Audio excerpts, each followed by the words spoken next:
Hey kids, it's time to get some SML podcast all up in that. Fun thing, Chris, old co-host Chris, just messaged me on Facebook. He's like, hey, do you want to play some Rock Band? Motherfucker, you know I'm doing my show. It's Thursday night. And I even invited him on.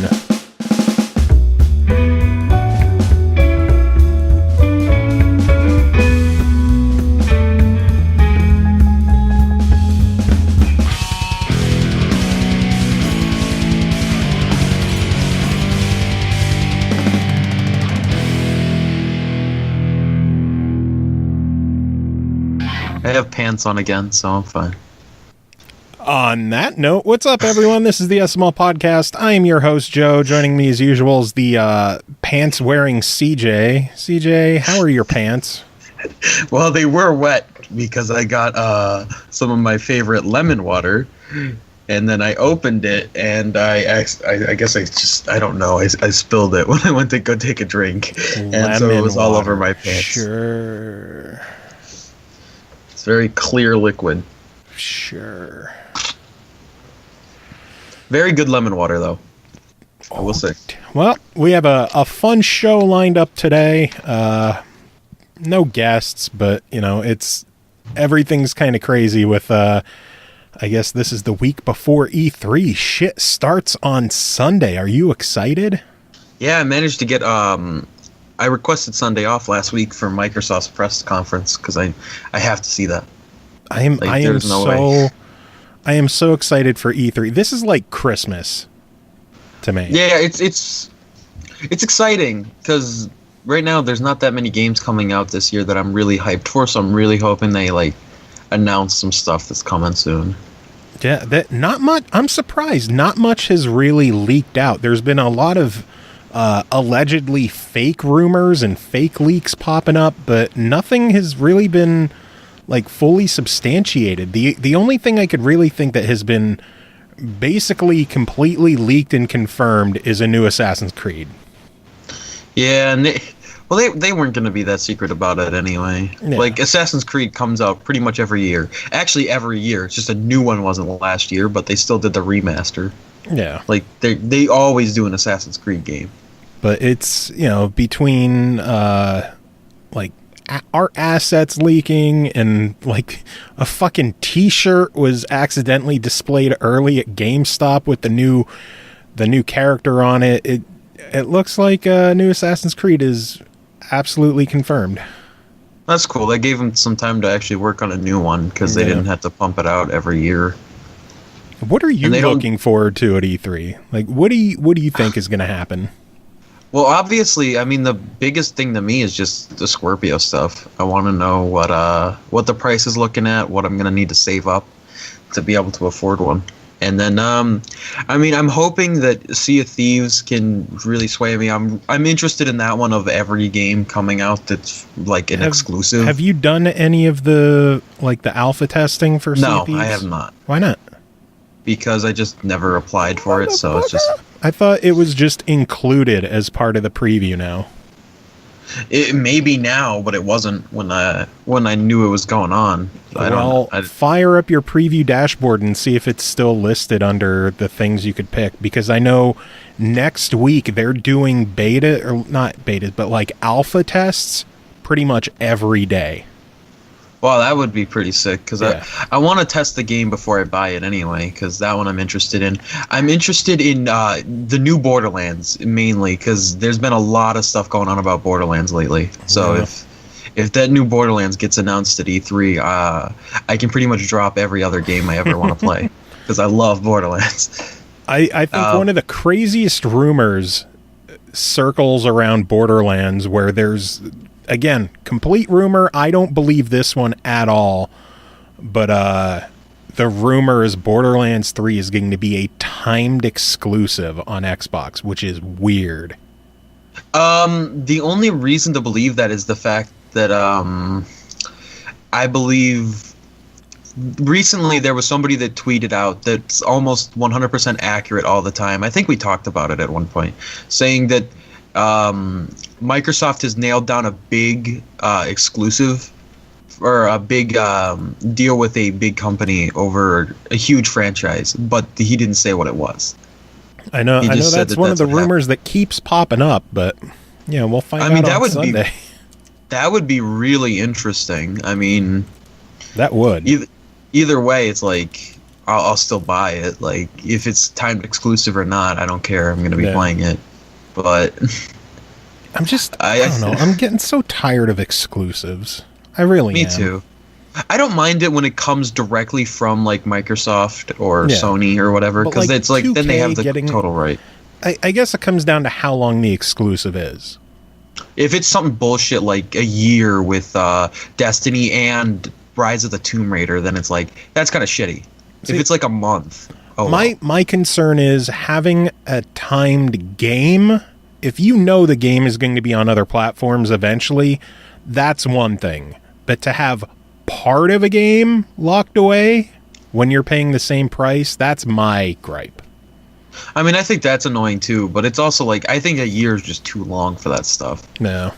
Like, I don't think they've confirmed how long the exclusivity is for the Crash Bandicoot bundle, but I'm assuming that's probably going to be around a year as well. Rumor there is that it's a year for Crash as well, but I don't think anything has been 100% confirmed yet. I just think that's just too long to wait. And then you have the annoyance of like, well, technically in top 10 lists, if you're an Xbox One player, then the game came out this year instead. And it's like, yeah, but what? Like, what do you do with that? Speaking of stupid fucking exclusives, there's a new game getting resurrected that is going to be coming out this fall. A brand new Bubsy the Bobcat game. Yeah, I saw your tweets about this. Bubsy the Woolies Strike Back is an all-new game releasing this fall on Steam and PS4 only. Yeah. Why? Because PS4 is a bigger company, or the bigger seller, so of course they do that. It's the same deal with a lot of those games that are just like smaller. Unless Microsoft does direct support. When there were rumblings of a new Bubsy, I was like legitimately excited. Like, oh my god, fucking Bubsy's coming back? Really? I'm on board. And then I saw the image that just said Steam and PS4. I'm like, hey, well, there goes all the excitement I had. Because I won't give a shit if it's only there. I won't care anyway. I wasn't around when the time of those games, so not really like I've heard of them. No, but it's just like I don't care. Meh. I still think it's stupid, but oh well. I'm just fucking exclusives are dumb. I'm so tired of them. I am too, but it also takes a lot of work to program a game, and maybe they didn't have the money to program for both. True, you never know. You got to choose the one that they think they're going to get more sales on, and something that is going to hit Xbox as well as PS4 and PC is Mega Man Legacy Collection 2 was confirmed. I know there were rumblings about that a while ago. It does include Mega Man 7, 8, 9, and 10 as the rumors predicted.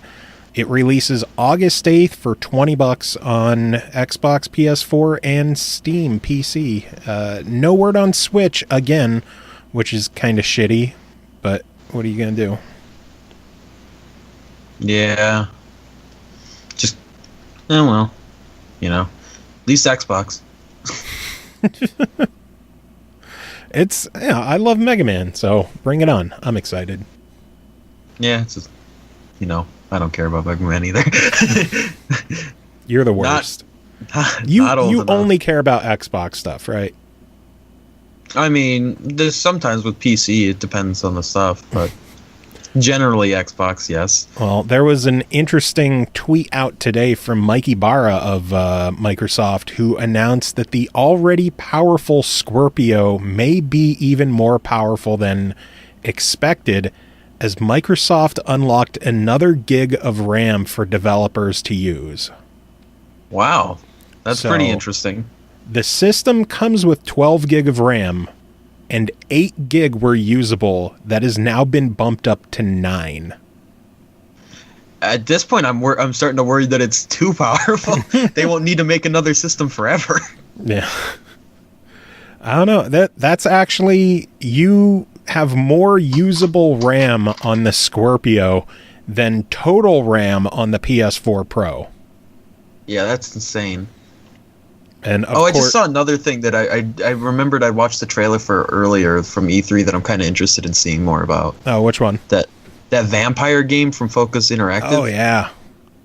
That one looks interesting. I don't know what the gameplay is going to be because it was just a cinematic trailer, but it makes you kind of interested in what it is.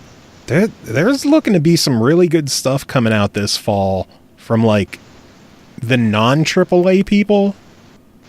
Yeah. Like, Vampire's looking awesome. Elex, E-L-E-X, that one's looking really cool. I need to look at that. I've heard of it, but I don't really know what it is. It looks like another action RPG hack and slash style game. It tickles my fancy. I was a fan of, like, Two Worlds and Risen, so that kind of stuff is going to be up my alley. True. I've never actually played Two Worlds, but I own all of them on Steam. I think it's just, of course, it's on Steam, so I'm never gonna play it. They're not the greatest, but they're fun. They're enjoyable. But I don't know. I am also excited for Vampire. I think that one looks really cool. I know they're working on a Call of Cthulhu game as well. That one looks pretty cool. So if you're not a AAA publisher, there's still good shit coming out, which I'm excited about. Yeah, it should be interesting. What other news do I have? There was a Pokemon Nintendo Direct that was held on Tuesday. Everyone was hoping, we're finally going to see some kind of Pokemon game announced for the Switch. Pokemon on Switch. Then they announced Pokemon Ultra Sun and Ultra Moon are releasing later this year on the 3DS. Not surprising at all. Basically, expanded versions of the already available Sun and Moon, not on the Switch, but again on the 3DS. And then they announced Pokemon Gold and Pokemon Silver are going to be coming to the Virtual Console on the 3DS. That's about as surprising as saying that 2K is going to release another basketball game this year. Yeah. And next year. And the year after that. And the year after that. Yeah. Neither of those are on the Switch, but they did announce at least one game for the Switch. Pokken Tournament DX. Because people want Pokemon, they're going to get a fighting game. At least the Pokken Tournament thing was actually kind of cool, though. I've seen some stuff on it. The game is going to release on the Switch September 22nd. It includes all of the content from the Wii U version, including the DLC. It's going to also include one new fighter, Decidueye? I don't know. Pokemon names are stupid. Yeah, they are. Going to have some new support Pokemon, team battles, daily challenges. And I'm sure it's still going to be $60.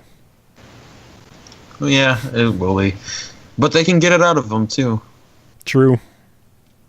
And then last bit of news I have is that Shenmue 3 is no longer releasing December, which I don't think anyone really expected it to release this year. It has been bumped to second half 2018. Wow, so it's a long bump. Yeah. Good stuff. Yeah, man, fucking E3. I'm so excited for E3. Some stuff, something about the only game that I actually am excited about this year came out, and now I'm pissed. What? So, Agents of Mayhem is basically Saints Row 5. Well, Gat is now being put in it, but he's a pre-order exclusive to GameStop. What a piece of shit. No! Like, if I'm gonna pre-order, I'm gonna pre-order it on Amazon and save $13. In my opinion, Johnny Gat is not worth $13 extra to go spend $60 at GameStop instead of $47 with Prime membership. No, I didn't realize that it was only at GameStop. Shit. That's such a piece of shit move. I'm so mad about that because I'm so excited about this game. And then Johnny Gat, awesome character, and he gets fucking put behind GameStop exclusivity. Oh my god, just as bad as sucks. console exclusivity. It's bullshit. I saw the news about GAT. I didn't realize it was exclusive. Shit. Did you pre-order it or something somewhere else already? No, not yet. Well, then I guess you gotta choose GameStop. No. Yeah, I wouldn't either. It's not worth it. Amazon all the way.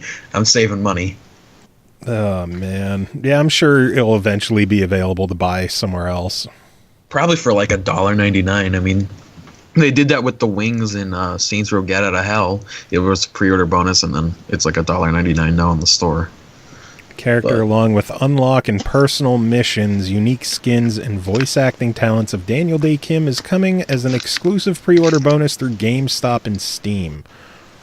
Yep. Fuck. Yeah, I mean, if I was a PC gamer, at least I'd be like, whatever, I get it on Steam. This is like, wow. Fuck. Why don't they better do like some pre-order bonus exclusive for like Best Buy and Amazon, like maybe get like Pierce in one of them and Shandi in the other. Just be like, all right, at least we got some good characters to choose from. Yeah. Ah, man, that's a bummer. I was so excited, and then I didn't pay attention at all to the details, and now I know the details, and it just hurts. Yeah, it's just like, no, I saw the trailer for it. I was like, oh my god, he's gonna be in it, and then at the end of the trailer, exclusive to GameStop. It's just like, oh great. Damn it. God damn it, Deep Silver. What the fuck? Yeah, what a piece of shit move. That's a bummer. Yeah, it's not worth the extra money though. I'll just get the normal version True. on Amazon. True. Yeah, I'll stick with that. I don't know if I'm going to go with Amazon for shit anymore, though. Why is that? I've been having terrible luck with Amazon game-wise for a while to begin with. This week was like a whole new level of shit. With Morrowind, Elder Scrolls Online Morrowind expansion came out. Clearly, Right. I have a collector edition pre-ordered. With release day delivery, this is something I ordered back in February, so, this is something I should have on Tuesday when the game releases. Yeah. On Monday, I go onto Amazon to see if it's pending shipping or getting packed or whatever else, and it said estimated arrival Thursday. Wow. I'm already annoyed, because this shit happens way too often with Amazon the way it is. Spend that's shitty. stupid amount on a collector's edition, and then they don't ship it on time. And this has happened way too when they fuck up stuff, they'll give you like a free month of Amazon Prime, like, oh, we'll extend your membership by 1 month to make up for it. We used to be due in March to renew for Amazon. Yeah. We are now to January. Wow. That's how many times they have fucked up and extended our Prime. Is it always a a collector's edition, or is it like normal once as well? It's both. I've had both. All right. I was just curious because it might be something to do with collector's editions that just they're stupid and slow about it, and then they don't realize. I don't know. I've had issues where they're like, well, unfortunately, there was a carrier delay. Like, you're trying to blame UPS for this or FedEx for this when they didn't ship it until a Tuesday. I've had before. Wow. Yeah, see, that's a piece of shit maneuver. See, that's part of the reason I'm not sure what I want to do with games like that, because it's like, one, I'm getting into collecting physical, but two, it's like, if I just buy or pre-order it digitally, it'll be pre-downloaded and I can play it at midnight. Yeah. So it's I've been doing a lot more stuff at Best Buy. It's just a lot of like collector stuff through Best Buy you can only do on the website. And when you order something on bestbuy.com, they'll ping your account like every other week to make sure the money's there and put a temporary hold, which, I'm not always going to have $150 sitting in my account. Yeah, that's really annoying. We live paycheck to paycheck like idiots. Well, I do too, but it's like, That's really stupid. But I wish that stop doing that shit. If I pre-order something, just like when I would pre-order a GameStop, I want you to take my money now and then just give me the thing later. Like, I have the money now, take my money now. I'll just get it later and don't have to worry about it. Like, that's what I would do at GameStop. I would just give them the money. Yeah. Because you could do that at GameStop, and then it's just like, yeah, now I don't got to worry about it.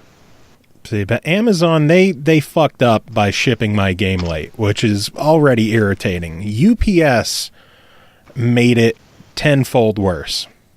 What did they do? They didn't deliver it to my address.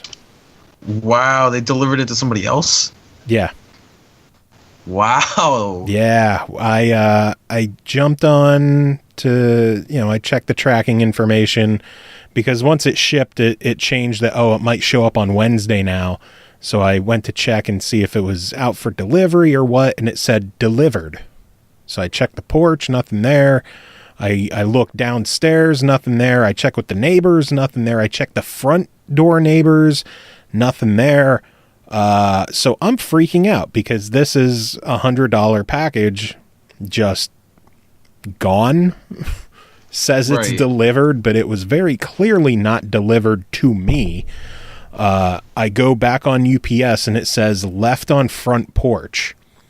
I live in the rear of a building. We don't have a front porch. Right. So did they just leave it at the front porch of the actual building itself? No, for the longest time we couldn't figure out where it was. I talked online with Amazon. I talked online with UPS. UPS was like, oh, well, when they do deliveries, there's a GPS monitor that locates, where it is when the information's put in. We have to wait for that to be uploaded to check with it. They ended up calling me again today. It's like, well, we just want to call, make sure that you got your package. And it's like, no, I still haven't got my package. You haven't gotten me my package. And the lady I'm talking to is just like, oh, are you expecting magic to happen? That this package just fucking shows up out of nowhere? Magic apparently did happen because of all things. I got a random Facebook message saying, hey, do you live in Sawyersville? I think I got a package meant for you.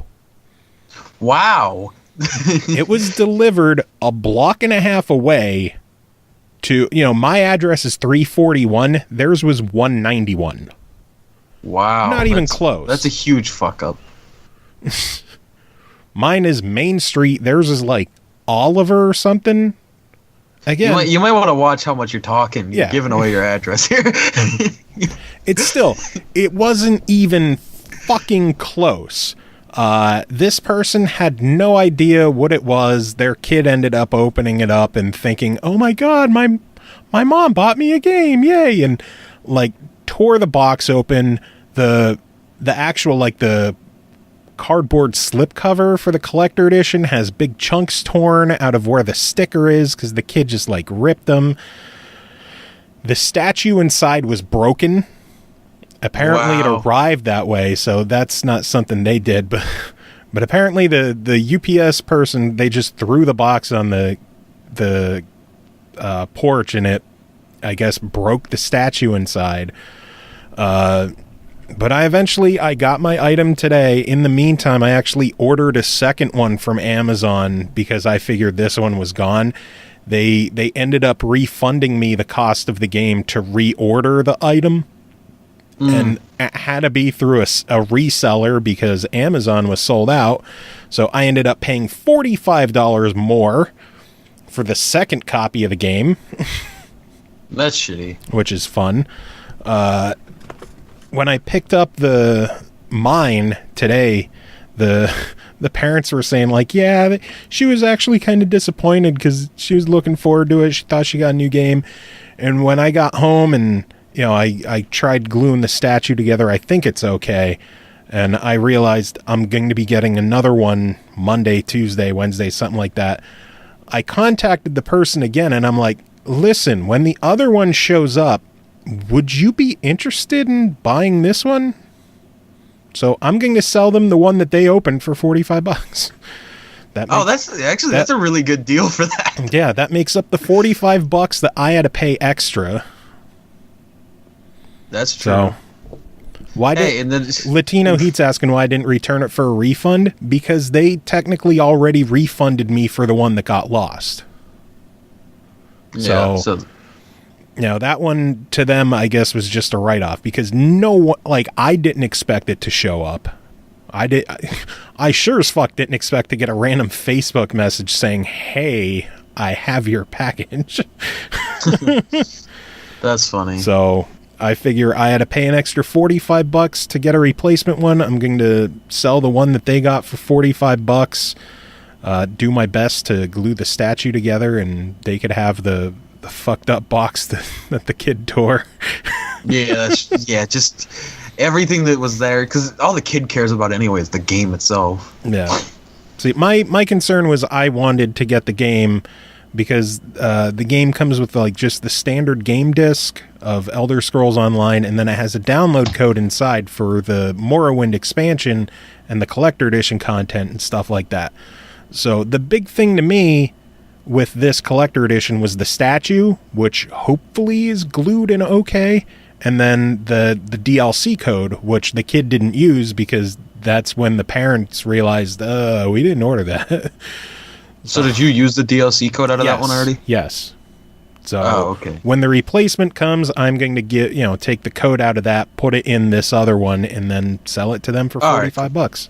I was gonna say, are you just gonna give the kid the normal version? Oh no. I'm gonna make sure that they didn't have to be nice enough to contact me. No, they could have just got away with the free package. That was very easily just whatever.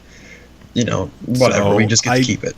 I figure I had to pay an extra $45. I just want that $45 back, and they get the game. They get $100 collector edition for $45. Which $100 broken collector's edition, of which some of it was the kid's fault anyway. So the statue wasn't their fault. Yeah, I think it's glued and okay. I got the leg back on. I had it sitting on my desk for a while, and it seemed sturdy enough. So, and the kid doesn't care about that anyway. They just care about the game, probably. But yeah, that was my fun expedition with Amazon this week. That's funny. Motherfuckers. See, that's fucked up. And it makes you wait forever to actually get it again. Yeah. So at least I got the game. I could play it this weekend. So when everything shows up, then pass the savings on. Pass the savings on to you. Ah, man. Before we jump into our reviews, we do actually have a quick giveaway to take care of. We have a handful of copies of the game Spellspire on Xbox One, and we wanted people to email us and tell us why they wanted the game. We only got 2 emails for this, so they're both getting codes for the game, which is awesome. First email's from John Harvey, who, oh Jesus. This one, just reading it doesn't really get the message across because everything is intentionally misspelled. I would, I-E-Y-E, would, W-U-L-D, likes, L-I-K-Z, to win code, K-O-D-E, for F-I-R. Spellspire, so I can show family me is best speller at words. They don't believe me even when me writes amazing und shows them is all dummies. Thanks for chance and good luck to everyone who entered. It's fantastic. It's an interesting one. Haha, spell checker really didn't like me typing that message. It's supposed to be bad spelling, but looks like German. It really does. Ist good. Gore script interview was very interesting, by the way, and the devs seemed really cool. Thanks for the codes last time. They are appreciated. John Harvey, you are getting another game, because thank you for that. Interesting. I really didn't expect it. You started saying Gore script. I'm like, what's happening? They're just complimenting our show, which is awesome. Nice. And then the The other emails from Latin Ruler, who says, good evening to the SML podcast. When this game Spellspire launched, it caught my attention due to me being a huge fan of Scrabble. I pictured myself becoming this wizard and use the power of words to defeat my enemies. Also using the power to strengthen my spelling skills even more by enjoying the mechanics of spelling power. And at the same time, enjoy gaming and conquer my enemies within the game. Thanks so much to SML Podcast for this awesome opportunity. You guys rock. Well, there you go. Carnage asking, is that BX Latino Heat? See, we have Latin Ruler and Latino Heat, and I'm starting to wonder if they're the same person or not, because I've assumed that they are. I thought so too. I think they are. They are. I don't know. I think anymore. They are because I believe that we've talked about it before when Latino Heat was in the chat. Like, yeah, but he's here, so he wins. I think. Like, that'd be funny if this whole time Latin Ruler has been winning shit because Latino Heat's in the chat. That would be hilarious. I want this answered. Carnage is asking. So, Latino Heat, we need to know. Are you Latin Ruler?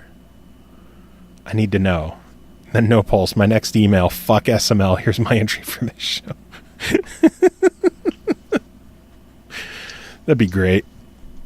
So yeah, Latin Ruler, John Harvey, thank you so much for your entries. You both get a copy of the game. Anyway, first game to talk about tonight is called Dirt 4, developed and published by Codemasters, released June 6th on Xbox One, PS4, and Steam for $59.99. Dirt 4 is all about embracing fear. It's about the thrill, exhilaration, and adrenaline that is absolutely vital to off-road racing. It's about loving the feeling of pushing flat out next to a sheer cliff drop, going for the gap that's too small, and seeing how much air you can get. Be fearless. Pernell, our friend Pernell, is here to talk about this one with us. Welcome to the show, Pernell. Thank you for having me, sir. And I got to ask flat out, was that what they gave you to read, or did you just come up with all that on the fly? That's like the Steam description. Just making sure, like, holy crap. That's some love right there. Got to push the pedal to the metal to see your way through. Destructo 10. Ride. Feel the burn. So I know this game has been getting like pretty stellar reviews. I'm very curious to hear your take on this. So Pernell, what did you think about Dirt 4? Well, I'm going to assume that a lot of those reviewers came at it I put 40 hours in this game did every blah blah blah blah blah. I'm coming at it as hey, I'm this guy who thinks off-road racing is pretty cool, and I got access to this game to do a review for it. What do I think of it? And to be perfectly honest, I came away enjoying the game. I was expecting to kind of get Gran Turismo syndrome from it, which is when you take the concept of a game that you think you would like, stuff it chock full of simulation antics, and just kind of take all the fun clear out of it because you're too busy managing stats and vehicular parts and whatever to enjoy the game proper, which is good for some people, but not for me. Yeah. But this game, they offer a number of modes and options, whether you feel as though you want to come at it as a casual player or if you want to come at it with not so casual, but you're still not going to reach Gran Turismo-esque levels of simulation. Yeah. So when you first start the game, they give you the option to choose whether you want to have like kind of casual controls or if you want to have sim-based controls. And I came at it with wanting the gamer-based controls. And it's pretty much worked out to the letter. So I'm assuming this affects like some, as far as like acceleration and having to deal with downshifts and things of that nature. So once you start the game, you go into the career mode, and it allows you to kind of start off with a career, like pretty much like at the bottom barrel of courses. They give you like a loaner car because you're on a default team, and they give you a ride-along partner to kind of work you through the ropes of the Dirt Academy and teach you how the game works. In which case, you can skip it if you feel as though you don't need it, but you probably will once you get to like a higher class, which I'm pretty sure I need to do. I skipped it early on. I was like, I want to play the game. So once you get into the game, she kind of talks you through this is how course driving works. And to be honest, I didn't even know this is how they do these sorts of things. So there are two types of races in this game. There's the rally, which is when you're just kind of doing time trials, so to speak. And you're trying to get to the end of the course in a certain amount of time. And then there are bona fide races where you're actually trying to race other cars, and you're pulling off races. Now, with the rally, though, I guess you did this in the normal mode too. When you're going through the course, your seatmate will kind of read off the course to you. Oh, as yeah, you go. the spotter. Are you curious to know, are you able to turn that off? Because anytime I play a rally game, the first thing I do is turn off the spotter voice. I'm not going to lie to you. I didn't check for it, but I want to. It's not even that it's a bad thing, because it's cool for the aspect of, hey, this is it wants to feel like the real deal, blah, blah, blah. But the problem is she uses spotter lingo, which I am not fluent with at all. Like, and they even try to tell you what it's like. She's like, it's like a 1 to 6 on a clock or whatever. It's like the sharper, the higher the number. But as she's reading like 5 directions, like 5 components at a time, I'm like, I don't know what the fuck's going on. I'm just going to drive the car. I'm going to just turn. Just go turn and go. And I start to kind of try to tune her out eventually. But if you can break down the lingo, it is helpful, because some of these tracks, man, they did weather very well in this game. So there will be tracks where you're driving, and during the course, it'll start to rain or it'll get foggy, and you can barely see crap, but you can't slow down, because if you do, your times are going to suffer. So you might need her commands in order to prep your some steering or turning in advance. Because the other thing about this game, which I noticed compared to like a lot of racing games I've played, is that I'm used to just holding on to the gas and just kind of dealing with whatever comes along. Like, hit the gas, let off the gas on some turns, but overall just mashing gas. But in this game, you have to decelerate, you have to use your brakes in anticipation of some of the turns. Sometimes you have to do a damn near, like, I don't even know what I want to call it, like a 360, like a short of 180 degree turn, because you're kind of going in and you're coming right back, but slightly off. Oh, yeah, rally races have some nice hairpin turns and shit like that. Yeah, they are insane. Like, I am not used to racing games that do that. Like, it was one race I did where it was like laps, and on the first lap, I just kept going straight. And on the next lap, it was like, okay, she yelled off her rubber spotter lingo. She yelled, I'm like, what the hell are you talking about? And there were cones in front of the track where I went before, and I didn't know where the turn was supposed to go by virtue of expecting to see a turn. So I went to the grass. I just drove to the grass. I don't know what to do. And it sounds like CJ playing a racing game, just driving in the grass. It was actually, I do racing games pretty well. I have you know, I just got the achievement recently in Forza Motorsports 5 for beating Nuremberg in under 10 minutes with a van. So I don't want to hear your shit, Joe. Yeah, we all know Nuremberg is just a big open space, and you just could donut on it as you want. Oh, yeah. Okay, yeah, okay. You don't fool anybody. You could have probably done that thing in a big wheel and no one would notice the difference. But it's okay. We still love you, CJ. I want to see you do debatable. But like, so as far as in addition to this game on the normal races, however, what I've noticed is that you'll be racing a bunch of other cars. I'm not sure if the count ever changes, mind you, but you're racing other cars. And I learned another new turn from this game that I didn't know races even had. Something called a joker lap, or a joker portion of a course. So the way it works is you'll get maybe 4 laps of the course, and you're supposed to take, of course, do all the laps, but on at least one of those, there is a different alternate section of the course you're supposed to take, and you can choose when to do it, but you have to get it done.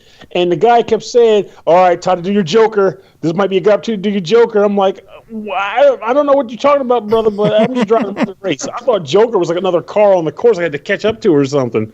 So I'm driving looking for this like weird like marker to be like rolling like the bunny in a greyhound race or something. And of course I finished the race, no joker lap done, and I had first place, but it got knocked down to 6th because they penalized you for not taking the joker lap. So just randomly putting it out there, do your jokers.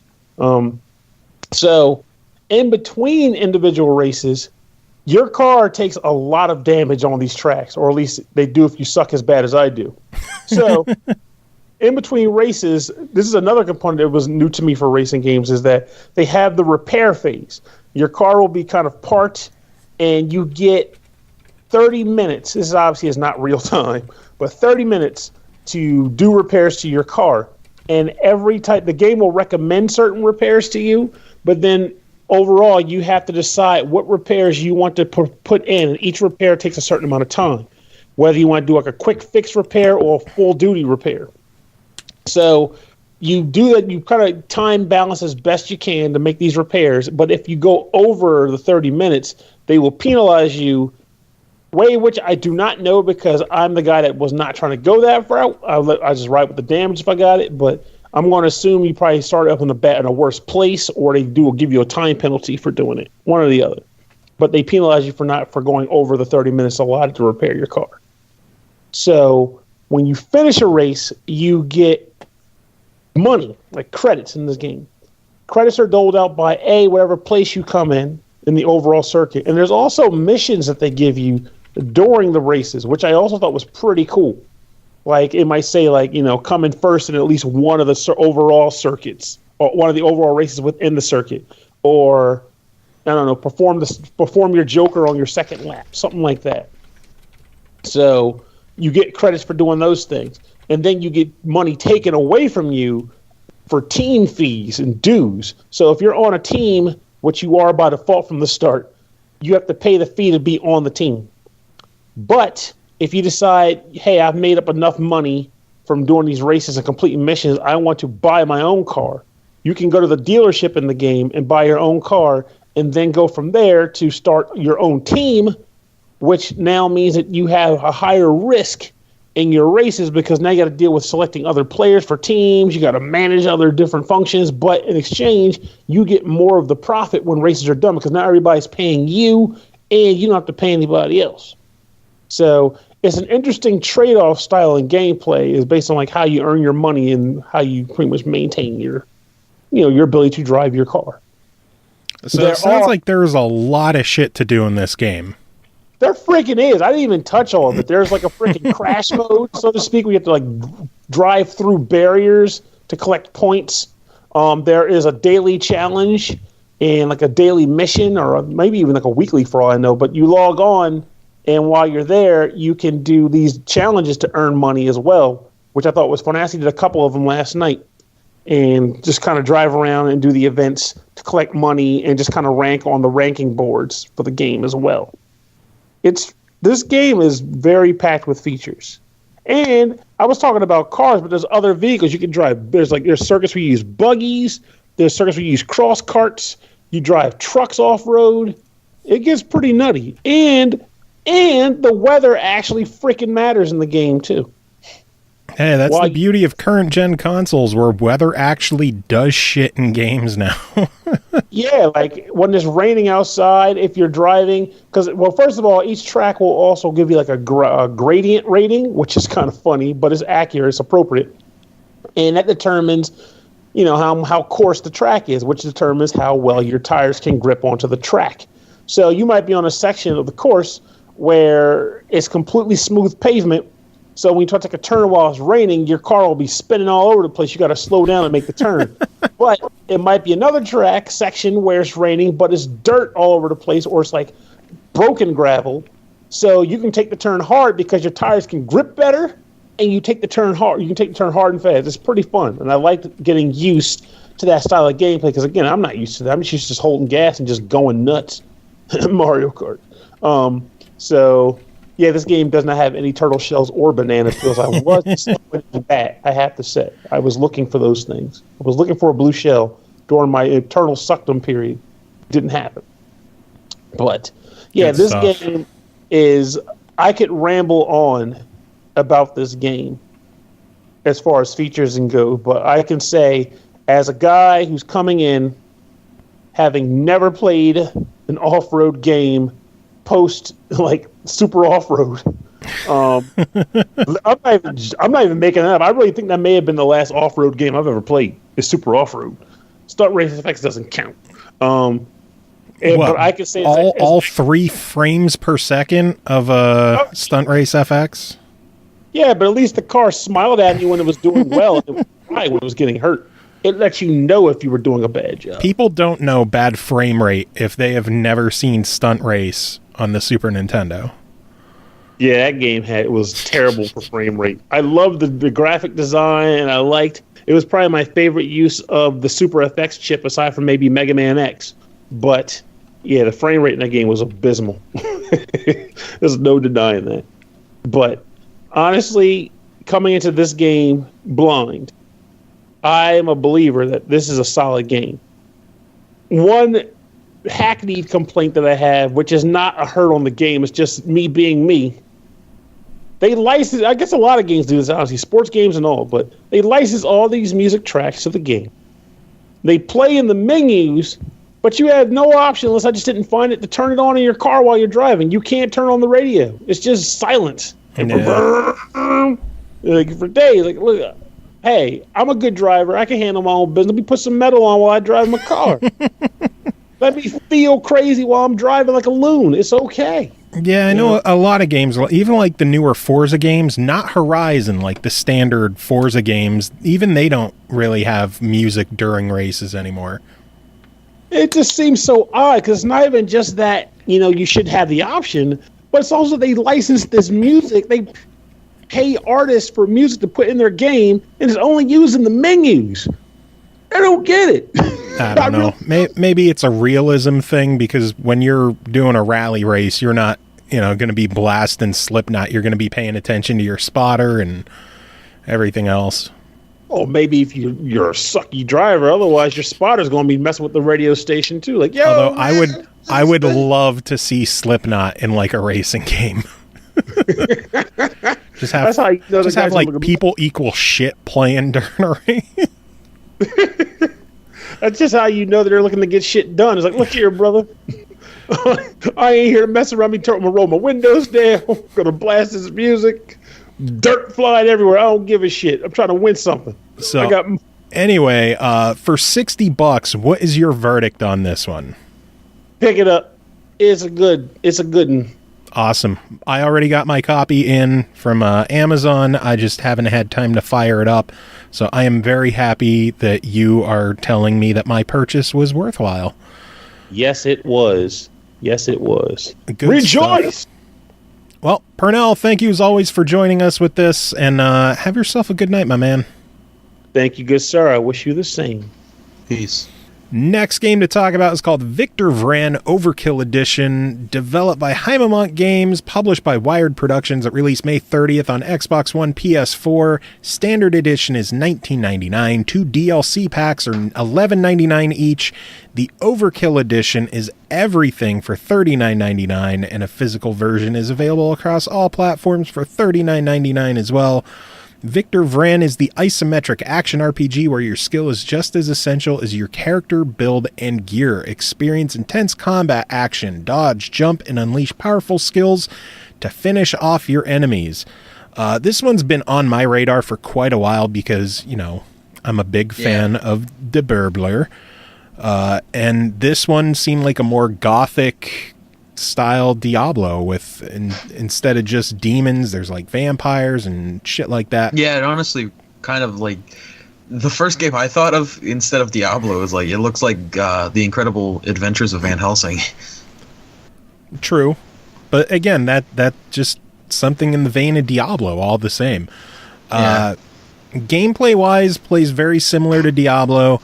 You're going to have your attack buttons, you're going to have your special attack buttons, you're going to have demon power abilities. It's not as customizable in skills as Diablo is.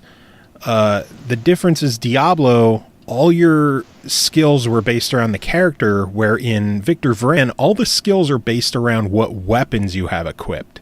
So, in Diablo, the barbarian just has a whirlwind attack. If you want to do the whirlwind attack in Victor Vran, it's only if you're using the scythe. Or, they have swords, they have rapiers, they have giant hammers. Even in the DLC, they have like revolvers and electric guitars, which I will get to. Interesting. Which I will get to in a moment. But gameplay-wise, it's just standard, awesome, satisfying isometric action RPG hack and slash dungeon crawler. Everything is separated into levels. There's a world map that you'll select what area you want to go to. I know Diablo had it was much easier to just go from area to area to area, and everything seemed to just flow together. Where with this, everything feels very segmented, and each of the dungeons feels very separate.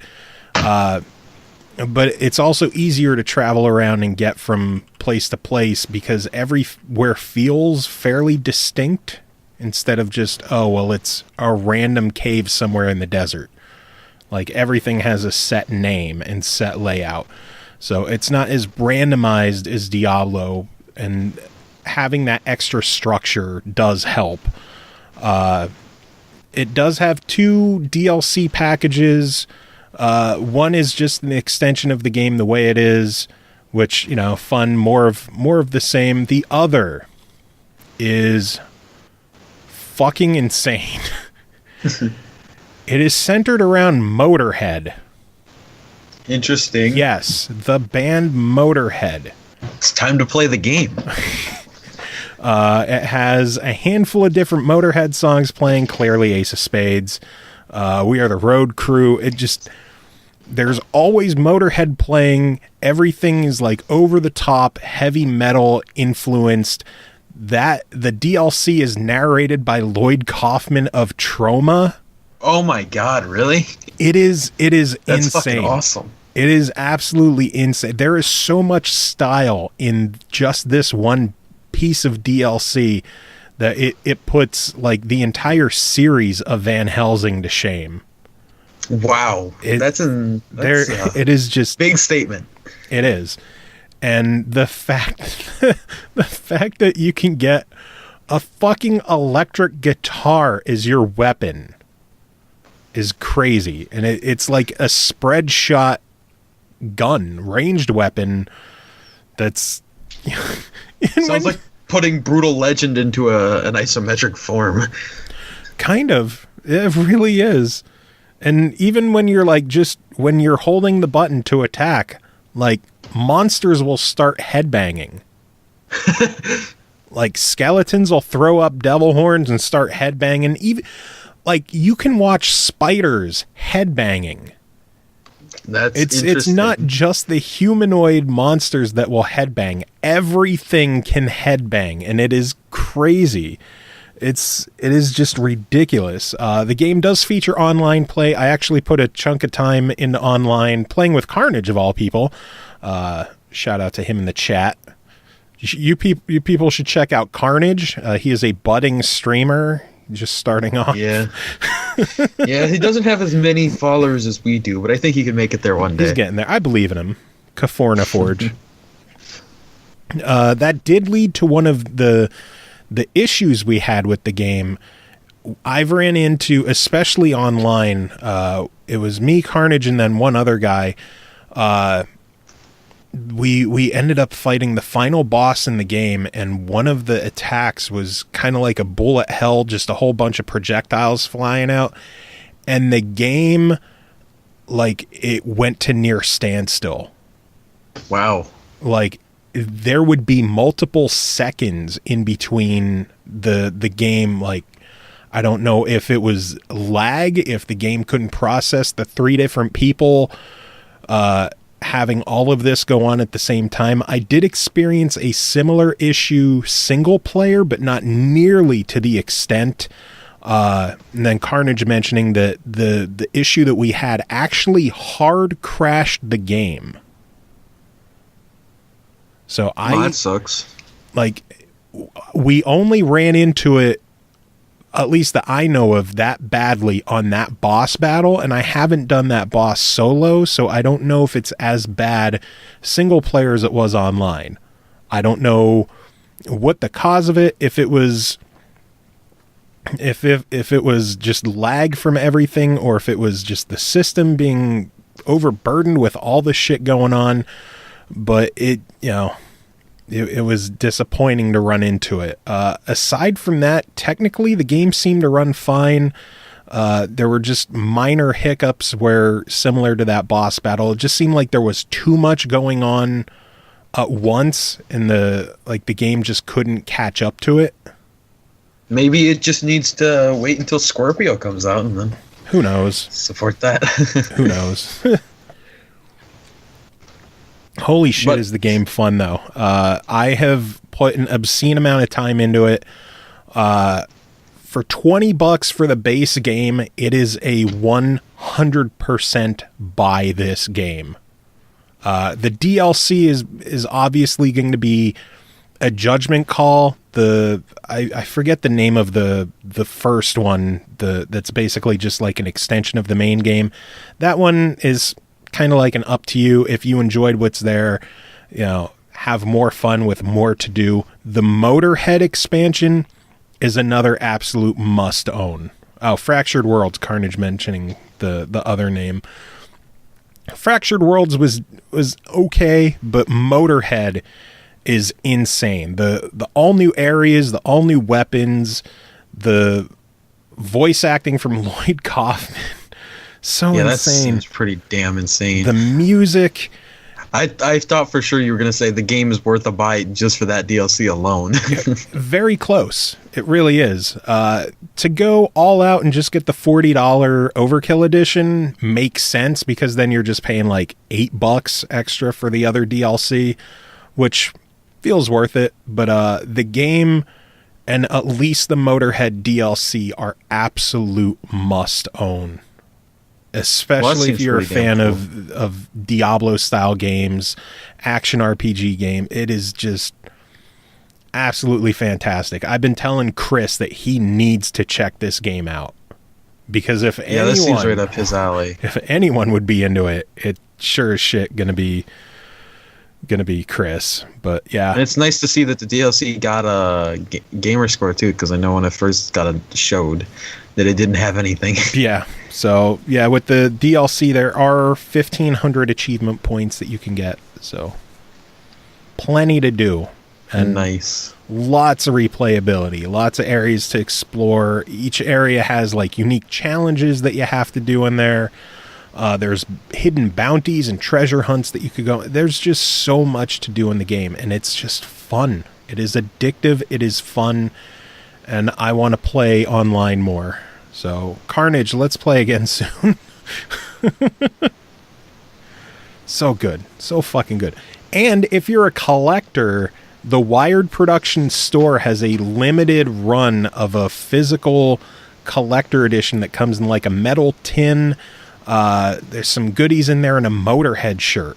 And like Motorhead art cards. And like it's kind of pricey. It's like $70-$80, like $75 or $80, something like that. But it looks pretty awesome, and the game's already $40 the way it is. So if you got the extra $30, fucking do it.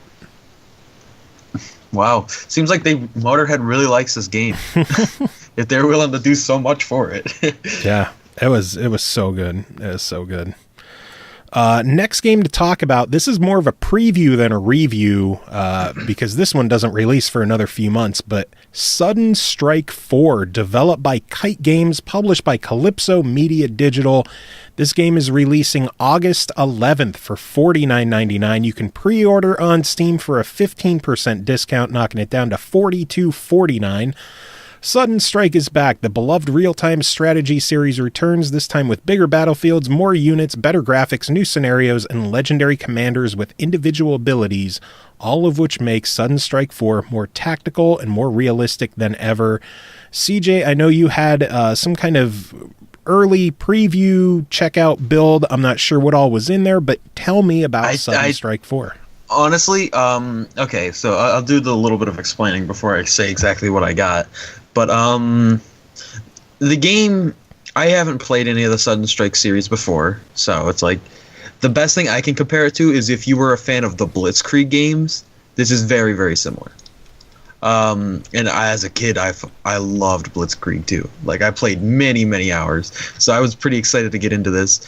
It plays pretty similarly. You just do what you do in every RTS, basically. Grab units with the mouse and then tell them to do stuff.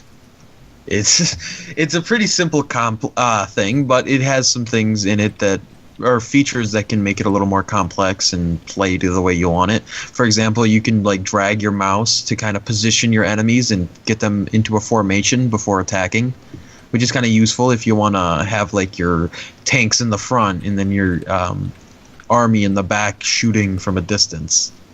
It's you can also create like groups with I believe the number keys that allow you to like switch between the groups that you're using if you're attacking from multiple fronts. And just there's all sorts of cool things like that really help out. There's also like small little features in there that just make the game feel more realistic, like the fact that you can tell somebody in your tank to peek or to go out of the hatch so that you can see further distance from the tanks if you don't have any units on you that are actual soldiers, which is just pretty neat. In the game, tanks can take critical damage, and then instead of they stop moving. So even if you're like have almost full health, if you take a critical shot, you can go down to like still like 3/4, but be critically damaged, so you can't move. And then you have to send a repair truck out to actually fix it, which is pretty interesting. I will say that I have one complaint that I'm hoping would get addressed by the time the game comes out. There's a sequence in the first mission where you have to build a bridge using the repair truck in the very first mission in the German campaign, and that took like I'd say 45 seconds to a minute, and you're just sitting there watching it build the bridge. Like that's kind of boring and annoying. It's just like, I get that it's going for realism, but it would be nice if it could speed it up a little bit. Yeah. Maybe if you didn't have to walk back to the truck after placing 2 parts of the bridge every time to get more supplies. But it's like, obviously they went for the like the huge realism, so it's like they wanted to go down to the T and make you wait on that. So, I mean, whatever. It's still a fun game, and I'm enjoying it so far. There are 3 different campaigns to play through. I can't remember what one of them is. I think it's a Soviet one. And then there's the German one and the Allied. Yeah, okay, I see it right there. It is Soviet, German, and Allied. And each have different missions, and you play through with different units, obviously, because if you were playing with the same units, that wouldn't make sense. Yeah, we have the Tiger tanks over on the Allied side, because that would make sense. But each side plays differently, and it's fun and interesting to see how things work out in the game. The tutorial was a little bit slow, which again, it's a game that just seems to kind of be a little slow. But if you're into the realism, that's really great. My one complaint with the tutorial is just the fact that it'll tell you every single thing to do, and you cannot do anything until it's done telling you everything to do. So it's like it'll tell you like you got to move your select your crew by doing this, and then you got to press OK, and then you can select them, and then it'll tell you where to move, but it'll make you wait forever to be able to actually move them, because you have to be like, yeah, I get it, now let me move, please. Yeah. Other than that, I mean, I don't really have any complaints. The game looks beautiful, has good music. It's pretty interesting. I did get the full version, so I have everything in the game. It seems very complete for being 2 months out. Yeah, I'm reading my initial email. It says the Sudden Strike 4 preview build is essentially content complete, includes all the missions of the 3 campaigns as well as skirmish and multiplayer. I'm guessing that they're mainly having it previewed now for beta testing and final fine-tuning and polishing, and I'm sure getting feedback and addressing feedback from people previewing it and beta testing it and putting it to use, instead of most betas how it's like, hey, the game releases next week, we're going to have a public beta. That's not which is really just a demo. Yeah, it's not a fucking beta. But this is pretty interesting. I do enjoy it, and I like Blitzkrieg style games, so I mean or RTSs in general, really, as long as I don't like the turn-based strategy, but I do like a good real time, and this is pretty fun and entertaining. I'd say to just keep an eye out on this one, see what things are going on, see if you want to get that exclusive multiplayer map for the pre-order bonus. I mean, it's a small thing, but hey, if the multiplayer is actually populated, which I didn't get to try any of, but that's not really that surprising considering it's not a very big group of people playing. I know they also mentioned that even if you were to try the multiplayer stuff, you wouldn't be playing with the beta crowd. You would be playing with like the other reviewers that would have it. Yeah, so there wasn't a huge crowd playing. Clearly we're not going to do a full review of it right now, but does this seem like if you're a fan of the genre, does this seem like something worth dropping the $43 for a pre-order and getting that discount? It's hard to say because I don't really, while I am a fan of RTSs, I don't really know what a good running price for RTS games are. But I mean, it's cheaper than Total War Warhammer was at launch, so I mean, hey, there's that. And at the discount, it's like $20 off of what that was, so it's pretty decent. I think that the game is probably worth that. If it's hard to say because I don't really know what the running price for these are, but this one does seem like a good one and a solid one. And if you're comparing it to other RTS games, it's a good one in the market. I'll say that. Cool. Sounds good. Next game to talk about is called SUPERBEAT XONiC, developed and published by PM Studios, released June 7th on Xbox One and PS4 for $39.99. A physical PS4 edition is available, and it also includes 2 soundtrack discs, so I'm kind of jealous on that one. SUPERBEAT XONiC is a brand new rhythm game equipped with a new user interface and over 65 songs for you to rock out with. Depending on your skill level, you can choose between 4 tracks, 6 tracks, and 6 tracks FX. Are you ready to groove to our fantastic music selection and master the monster patterns thrown at you? Get your chops up with freestyle for endless gameplay. This is a rhythm game that first started off, I believe, on the Vita. So the game was very touch focused originally, and I think it has been adapted fantastically for console and controller. The way it works is I'll just focus on 6 tracks since that is kind of like the normal setting. There are 3 different sections on each side that will correspond to either on the D-pad up, left or right, or down, or on the buttons, the face buttons, Y, B, and A, depending on whether it's up, down, or in the middle of the 2. If you're playing on 4 tracks, it's basically just down and then either up or left or right, since all of those will just control the top one. Notes will come at you from the center out to the sides, and you have to time your button presses to match the location of those notes, whether they're on the bottom, the middle, or the top row. There will also be yellow arrows, which you have to hit the analog stick to go in a certain direction. There's going to be sustains where you have to hold the button or even hold a direction on the analog stick. The analog stick could also have ones that you hold up and then switch direction to go down and back and forth. Those will be pink. There's also other button prompts. I don't remember what function they were, but they were with the bumpers that you would hit those and they like encapsulate the whole set. There's a lot of shit to remember in the game, but but it doesn't really overwhelm you that much with it. It seems to, at the lower difficulties, ease you in with things, but as the songs get more difficult and faster, like, you need to be on point with this game. You're going to be hitting all the different directions, holding in a direction and then hitting up and down on the analog stick and then hitting face buttons, all while still holding the one, but then switching over to the... It is hectic, but it is fun, which is the most important thing. And honestly, with how well it's been adapted for controller, it's hard to tell that this was originally just a touchscreen game.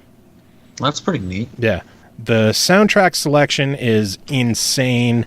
It's not all just electronic stuff, which you would kind of expect in something like this. It ranges like there's classical stuff, there's electronic, there's R&B, there's even some fucking sludge metal in the game. Like it is an insane soundtrack, incredibly diverse.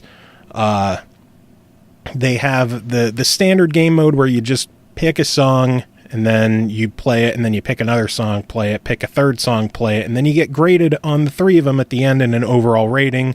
It's like, thank you for playing, and then you start over. They also have like kind of a challenge mode that gives you different missions, like you have to get through 3 songs without having 10 misses, stuff like that, or getting a certain amount of a combo.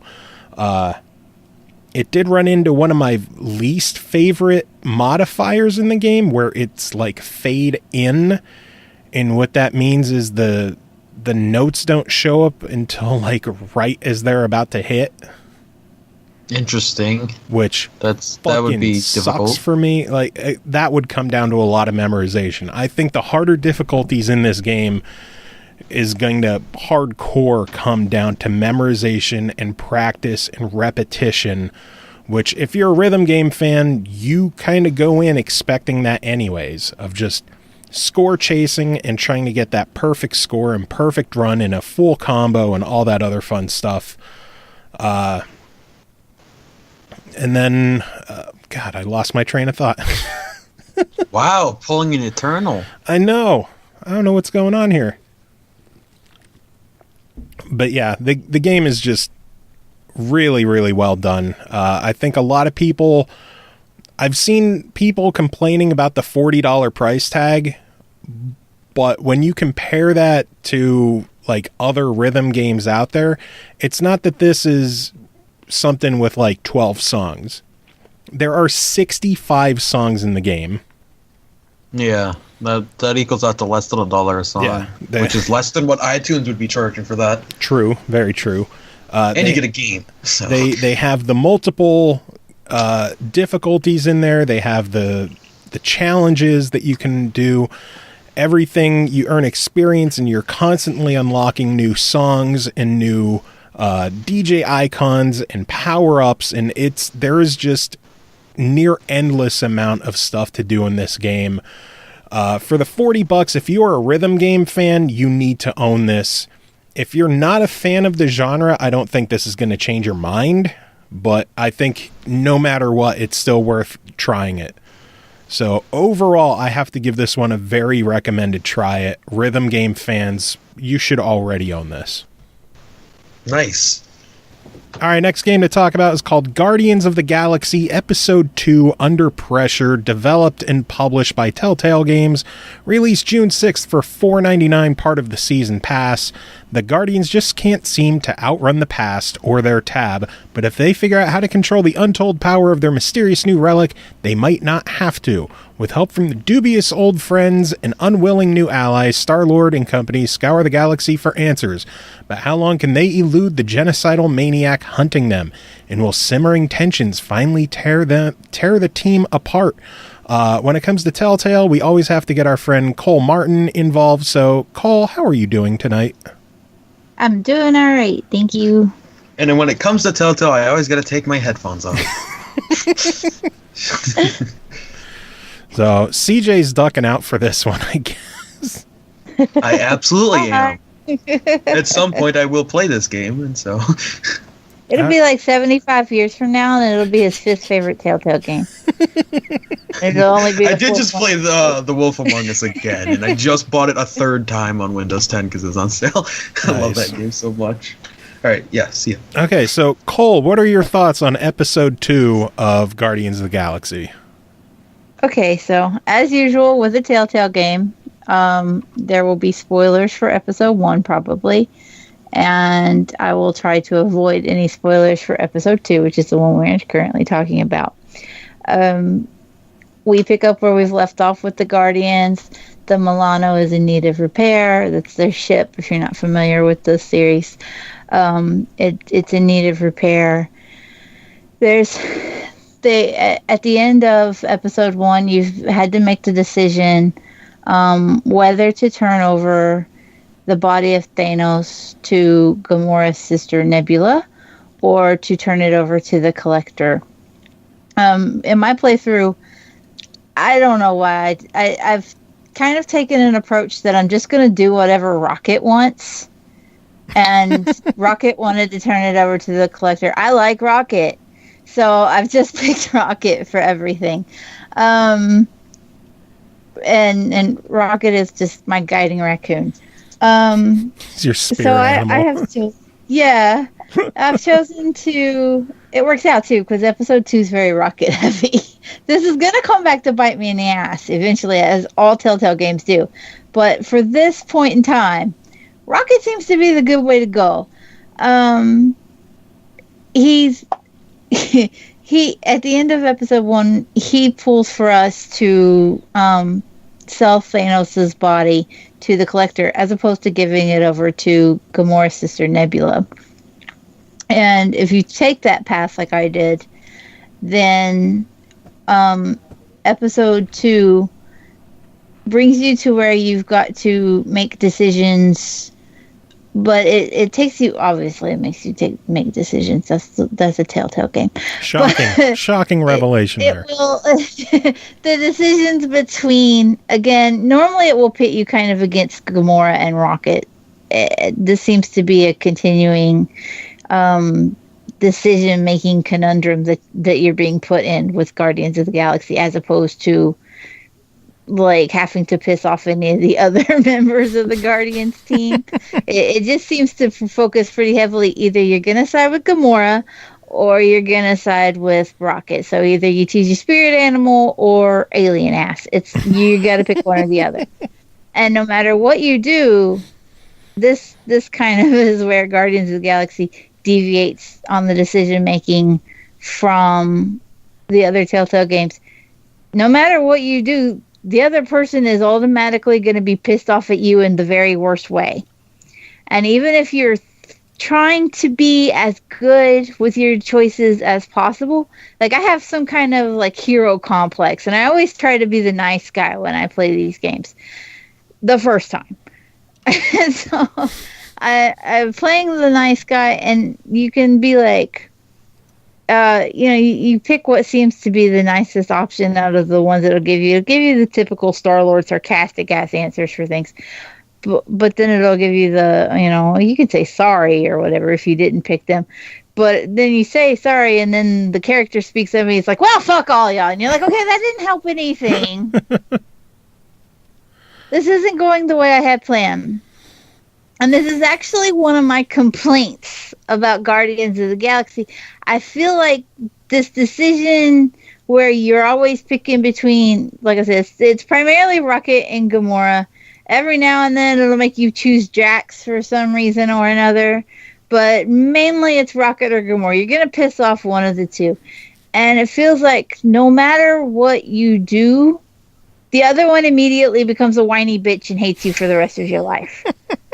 No matter how good your intentions are, how well you think it's going to help the team, fuck you, you've just messed up everything in the whole galaxy.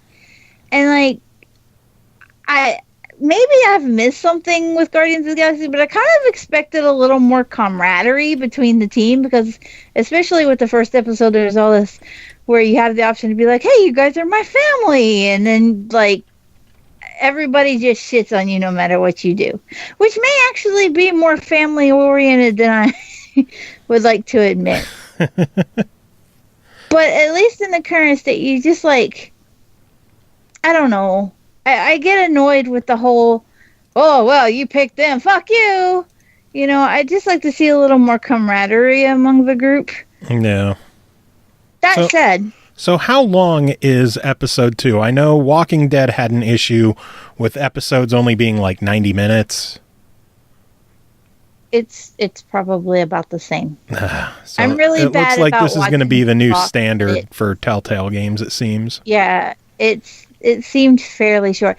And nothing was overwhelmingly like, oh, you must find this or put that there. There's one scene where you're using a device that Star-Lord has that kind of replays memory, so you can see things that have happened in the past in an area even if you weren't there. It's a really awkward little thing, like plot device. But he can just, push this little button, and he gets this little hologram replay of what has happened. And that's about like the extent of doing anything more than a QuickTime event. Is at that point in time you can control those little thruster boots and go up and down a level, and like fly for a little bit if you push up or back down. Yeah. But convincing somebody to help you push the button on another statue is about as difficult as it gets gameplay wise. Everything else falls to QuickTime events. Though I will say, and they did it in the first episode, and they repeated on a smaller scale in the second episode, during these QuickTime events, there's a really smooth transition where you actually take control of other characters instead of just Star-Lord. You're not stuck with Star-Lord. Like in The Walking Dead, you're stuck with Javi. Whether you like him or not, you're Javi. Yeah. But with Guardians of the Galaxy, during the action sequences, it's more of a cohesive unit, and you get to move along. You don't get to control who you're choosing, swapping between, unfortunately. But as far as making the action scenes more interesting goes, it adds a lot to those QuickTime events where, okay, you're playing as Star-Lord, and you say knock a sword out of somebody's hand, and then all of a sudden it'll switch you over to Gamora, and you direct Gamora to pick that sword up, and then you'll move over to Rocket, who might do some kind of karate kick in their ass and knock them over. And so it moves between all the characters equally during the action scenes, and that's a really nice touch that other Telltale games. Now, I haven't played like Batman or anything, but if they had that, I missed it. But as far as like what I've played, this is a nice little spin, and I'm really happy to see you're not just stuck being Star-Lord. Cool. You get to meet all the Guardians. So for the $5, do you think this one is worth the 90-minute investment? Or is this going to be one of those wait another episode or two and see how everything shapes up? This episode is really heavily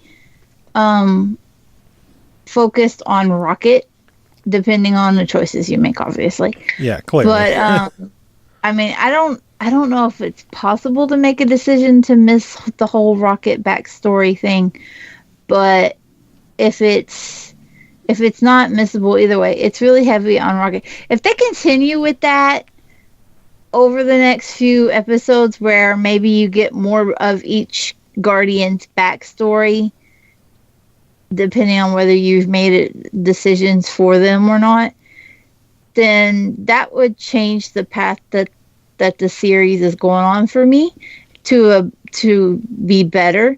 Right now, I could see saying hold out. Unless you're already a huge fan of Guardians of the Galaxy, you might want to wait and see where it goes.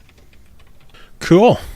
Well, I am still looking forward to the rest of the episodes when they come along, and I'm sure we'll have you on for those as well. Most likely. Because that's what you do. But thank you as always for checking out the Telltale stuff for us, and I know you'll be back on with us this weekend, so I guess we'll talk to you then. Take it easy. Next game to talk about is called Refunct, developed and published by Dominique Grieshofer. Hopefully I said that right. Released June 6th on Xbox One for $2.99, and it is also on sale. I don't know how long. Do you know how long the sale's going? It was like 10 days 2 days ago, so probably like 8 more days. So it is on sale for half off. So a $3 game is down to $1.50. Refunct is a peaceful, short, first-person platformer about restoring a vibrant world. This is going to be a quick review because it is a quick game. This is a game that is designed to basically be done in a half hour. I think my first playthrough of the game took 20-some minutes, something like that. It is a first-person parkour game where you start off and you see a glowing pillar of light with a button, and you jump, you climb up the area, and similar to do you remember the game De Blob? No. I mean, I know what it is, but I haven't ever played it. Well, in De Blob, you would use different paint colors and you would paint different surfaces. Similar in that in this game, when you land on a new area, it becomes colored instead of just plain white. Yeah, I think my first time I played through, everything turned blue. My most recent one, everything turned purple. So I don't know if it's random every time. But that goes towards an overall completion percentage. The main thing that you need to accomplish is hitting those buttons, though. And once you hit that button, new platforms rise out of the water with a new button that you have to hit. And those will rise more platforms out. And it's basically just hit the buttons, get all the platforms up, and when the last section is up, you'll see a yellow button, you hit that one, and it's game over.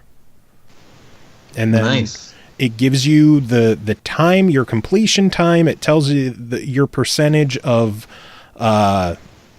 platforms that have had the color activated, and then you can head back down and finish painting or activating all the platforms to get 100%. There's also collectible cubes that you could pick up. And once you feel that you've done everything, it's start over and try again and see how quick you can do it. Today I got the achievement for beating it under 8 minutes, which I got like 7 minutes, 58 and a half seconds. Wow, that was close. I just got it. There's another achievement for beating it under 4. That'll be fun to try. I mean, a lot of people are seeming to manage, though. Yeah, I think as long as you I'm sure people can cheat and just get like just watch a video and see, oh, well, it's going to show here and then it's going to show here and find an optimal path. But, if you're doing it by yourself, it's going to take a couple of runs to remember what pops up where and what. There's also an achievement for beating it with only activating like 33% of the platforms, something like that. And mine today with my 8-minute run was like 54. So it's overall though, $3. This is a fun game. It looks good. It plays well. The controls are good. I know you were concerned about having a jump on an A button and moving. Jump is on a bumper. So, that's better. So you don't have to worry about that. I did buy the game because it was on sale. I was like, yeah, at $1.50, like, why not? Even at $3, this is just fucking buy it. It's $3. That's true. It's not bad. It's $3. Buy the fucking game. It's on sale for $1.50. Buy the fucking game. How's that? That's my review. Buy the fucking game. Yeah. It's good enough that it doesn't even get like a fuck it, why not? Because it's actually good enough to just be a buy it. It's a good, fun game. Is it going to be something that you spend, 10 hours? No, it's not meant to be. It's meant to be played in a quick, short burst, for 10, 15 minutes, however long it takes you to beat it. I will say it did kind of tickle my motion sickness bug for a little bit, but I did not throw up. I made it through the game without it. But I'm not surprised that if you're susceptible to motion sickness, maybe, I don't know. No, fuck it, still buy it. It's $3. Buy the fucking game. Yeah, that's true. It's not that much. It's $3. Buy the fucking game. Oh, man. Next game to talk about is called AereA, developed by Triangle Studios, published by SOEDESCO Publishing. It released June 2nd as a timed Steam exclusive for $29.99. It's going to hit Xbox and PS4 later on this month, June 30th, for $39.99. AereA is an action RPG in which music is both your best friend and your worst enemy. As a disciple of the great maestro Guido, you have to unravel the mysteries of Azir, find out what happened to the world, and return the 9 primordial instruments to restore balance and bring peace to the world. CJ, what did you think of AereA? Well, AereA was pretty interesting. It's a game where a lot of it's actually surprisingly music based, from which is easy enough to decipher from the actual description, but not having read the description, I didn't realize it was like the game was your weapons are music and you're musicians in a school of music, and You must go. There's something evil going on, and you must try to figure out what it is. It starts off simple enough with you just there's noises going on in the sewers. So go down there and get a tutorial on how to do things in the game. Speaking of which, the tutorial was probably one of the worst tutorials I've ever gone through. I mean, no offense to the game, but none of the tutorials were where they should have been. Like, it would pop up on the screen with like, this is with what you got to do for this, and it's like, yeah, but this isn't in this room.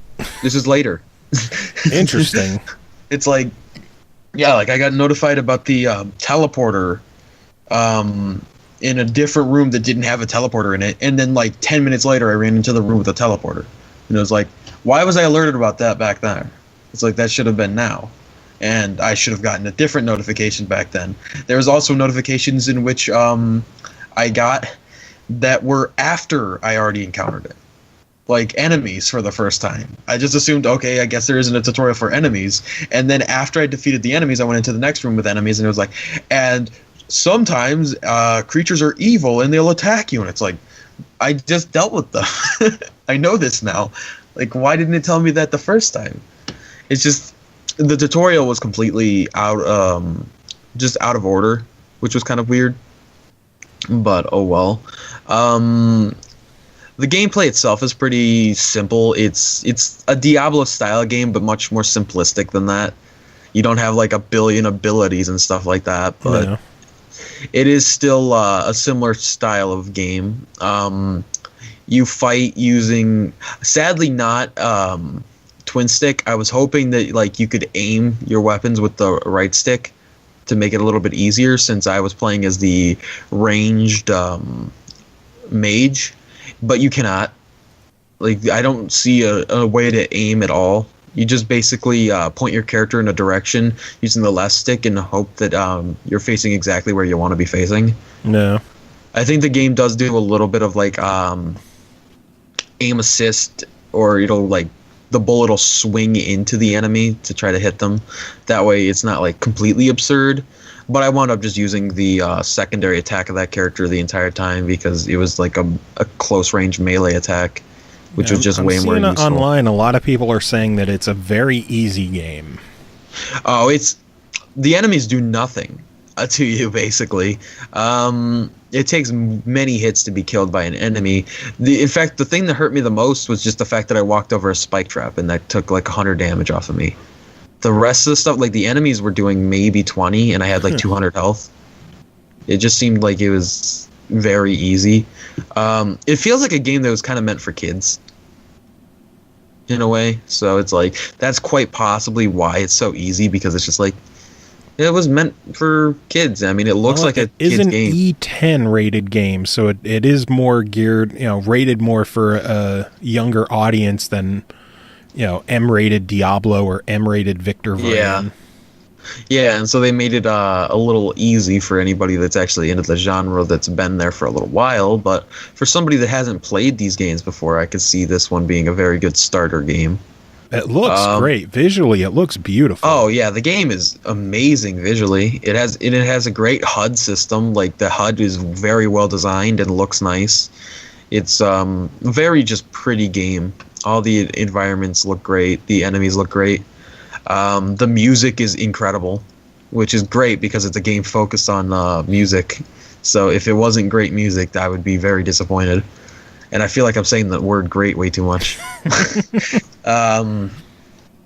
But sadly, I feel like this game has awesome visuals and music, but lacks substance to actually make the game make you want to play through the game. When nothing's challenging, it's not that fun because it's mainly just pressing the one or two buttons over and over again. There isn't that many differences. You can play it in local multiplayer, but there's no online multiplayer, and this game feels like it's a little too expensive to not have online multiplayer. Yeah. Like, this game is $30, and that's not like Victor Vran where it includes like DLCs and stuff. Like, no, it's a $30 game on its own. No. So it's like, maybe it should have contained online. I feel like that's the thing that's going to hurt this game the most, is the fact that it just costs so much. Yeah.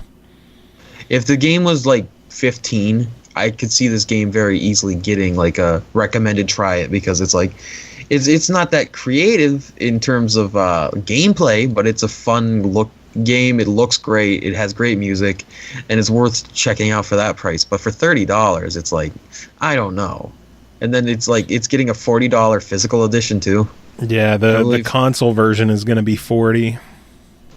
Oh, just in general, like yeah. I just assumed it was just the physical version. That was wow. Okay, Nope, that console release will be $39.99. I really don't know about all that. Like, it's interesting, but I don't think it's worth that much. I didn't even think it was worth $30. Really, I think it's more of a. Well, since you are reviewing the $30 version, what's your verdict on that? I feel like the game's just not worth that much. I got to give it like a hesitant try it. It's fun, but it's not fun for very long. No. That's a bummer to hear. I know the Steam reviews are all kind of saying similar things, but even still, like, it's still on my radar. I want to check this out when it hits Xbox. It just seems like the kind of game I'd enjoy. I think you should wait on a sale. Like, when the game goes on sale, if it goes down to like $15-20, I think that's where it's worth. But at the price tag it's too much.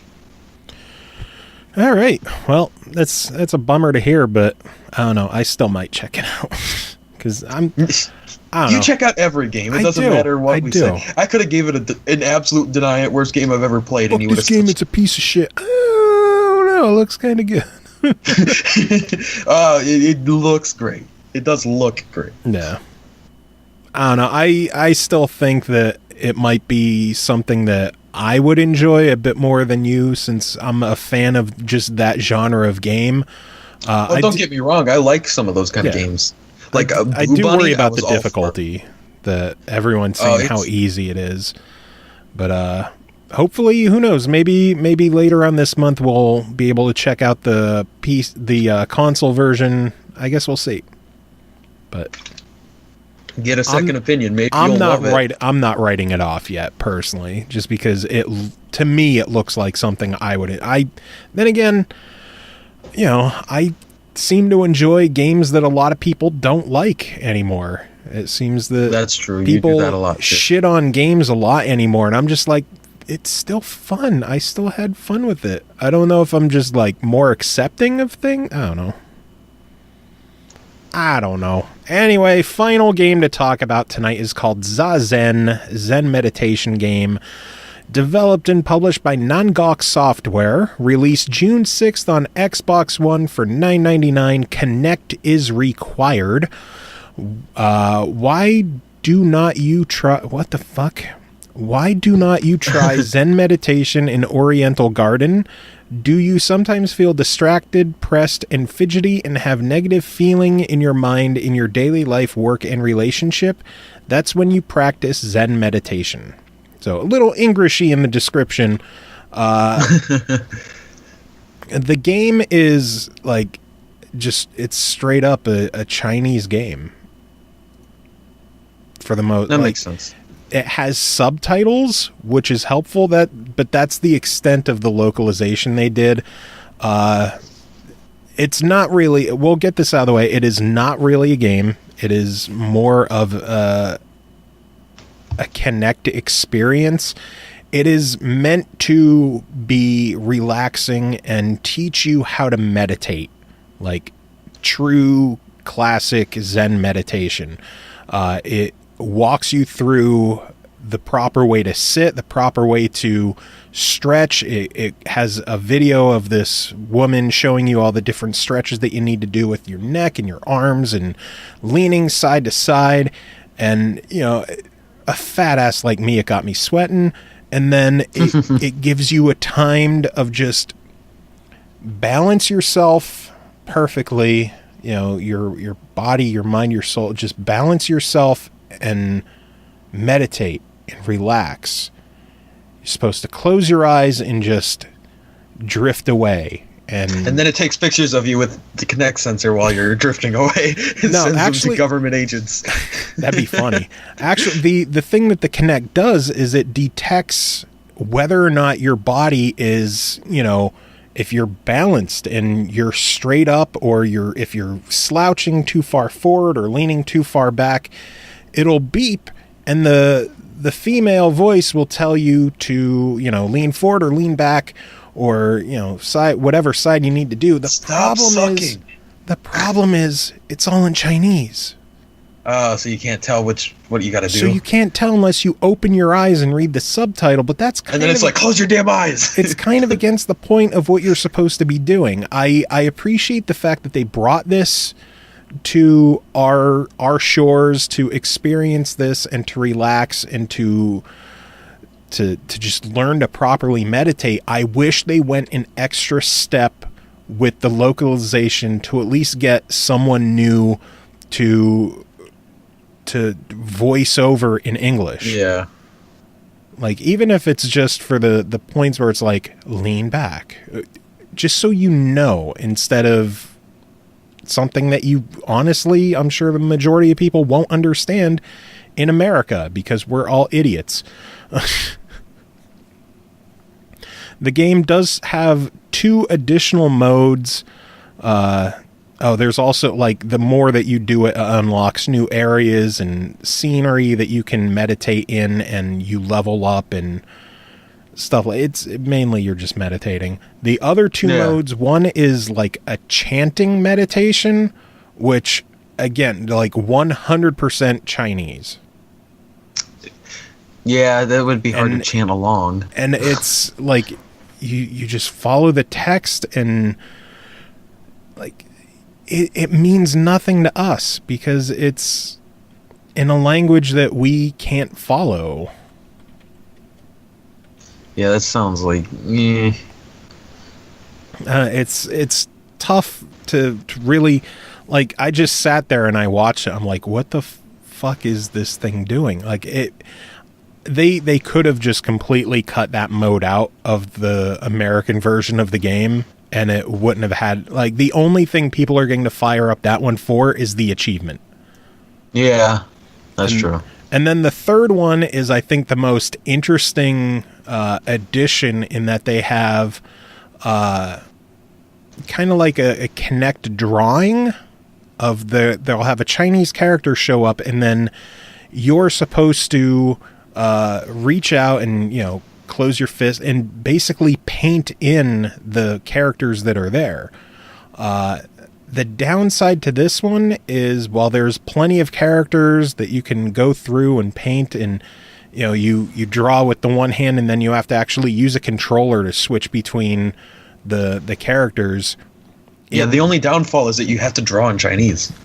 Well, no, because they have the silhouette there that you just trace. It was a joke, Joe. There is zero detection of accuracy. Oh, so what is it, like? The Kinect can't track it well? Well, no, the game just doesn't have any kind of detection for whether or not, like, just to test it, I just started, like, waving my arm in a circle, drawing random lines and hitting the bumper to go from one to another to another to another, clearly not doing anything of the actual character on the screen, and it counted it as completed. So it's just... That's weird. It's basically like an honor system. It's just like, we believe that you're doing it correctly. Yeah, that's a good way to level up and just get all the achievements. Well, you don't level up in that. The leveling up is just from the basic meditation. This, like, the drawing so and the chanting are like just an overall level. Yeah, the drawing and the chanting are just completely separate experiences. That the drawing one is actually kind of interesting. It's decent use of the Kinect.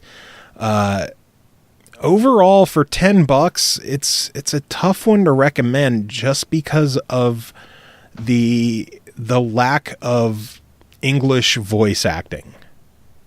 Which it seems like a hard game to really review anyway, because it's not a lot of a game. Yeah, it's not meant to be a game. It's meant to be just a meditation exercise. Which, if you're someone who's stressed out and, like, just you need to calm down, and weed isn't legal in your state, it was relaxing to do. I feel like this game probably would have been interesting if it had just released as an app. Because it seems a lot like an app and not a game. Possible. But, again, it's a tough one to rate, just because, like, if they had English voice to at least help you with, during the meditation, if you're leaning the wrong way, because when you're doing the stretches, you can follow along to subtitles. But when you're meant to have your eyes closed and focusing and meditating, you can't, opening your eyes to read a subtitle if you're leaning the wrong way, it just kind of takes you out of that experience. Yeah. That makes sense. $10 though, if you're a Kinect owner, part of me feels like I should recommend this as a buy it just to support Kinect development. As it stands, it's just kind of middle of the, like, if you're stressed, give it a try, because it actually, it calmed me down when I was doing it. It was a good way to just zone out and meditate and relax, and it really it helped. It was cool.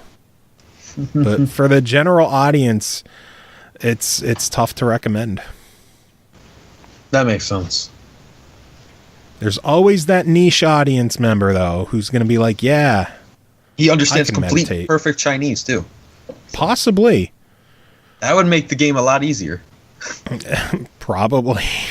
But yeah, that is it for tonight. That's everything that we got. I don't know. Nothing else. Nothing from me. So we will see you on the weekend.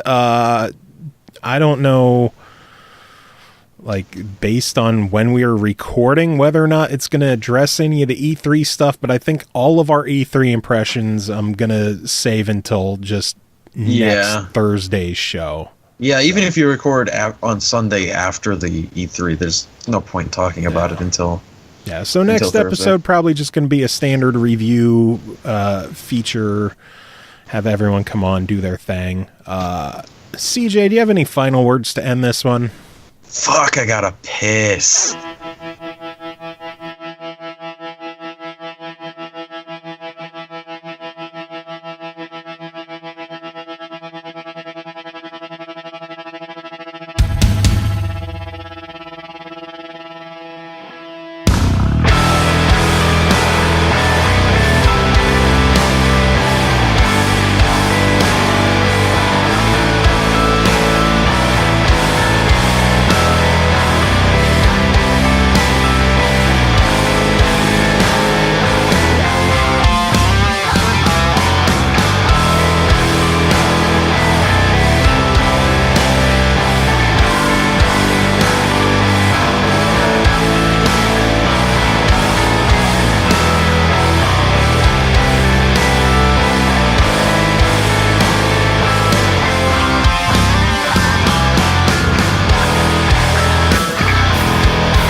programs will start thinking and the people will stop.